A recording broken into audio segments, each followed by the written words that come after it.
Your kid goes to high school to learn, but instead is swept up in a massive brawl. That's the reality for families at Western High School. Police tell us that racial tension between Black and Hispanic students is what caused that massive fight.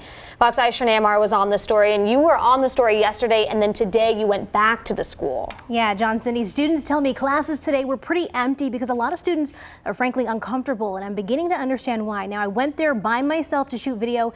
I left my camera on the tripod as I sat in my car to start writing. Someone drove up near the car and pointed what looked like a gun at the camera. He laughed and drove off. Now, I don't know if it was a real gun or fake, but situations like that are why police have increased security. It's the massive brawl everyone's talking about, and it's led to strict security. They had 2 police bikes, 4 cars parked in the back parking lot, and we weren't allowed to come in through the cafeteria. It was blocked off, and we had to come in all the way through the front.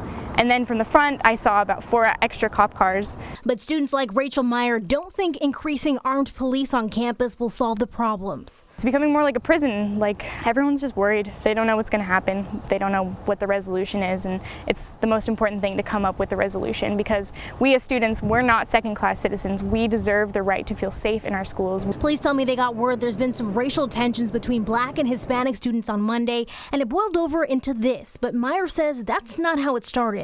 You know, high school has, their gangs. It's not real. It's not real, racial tension. It's more of, people trying to prove themselves more dominant than one another. And it's childish. It's stupid, but it doesn't warrant, pepper spraying the entire school. Several students tell me it started with 2 kids fighting who happened to be Black and Hispanic, and then it grew from there into racial tension, sparking even more concern from parents just looking for a solution. We all bleed the same blood at the end of the day. I'm going to school for nothing else but an education. Teachers going to be paid regardless, whether you're there or you're not. Yeah, so students also tell me to their knowledge, the school doesn't have an emergency plan on what to do in case riots do break out, which is why the student I spoke to said she left campus because it wasn't a safe environment and wants CCSD to focus on a solution to the bigger picture at hand, fights and weapons on campus, rather than packing the schools with police. Reporting live, Shanae Amara, Fox 5 News, local Las Vegas.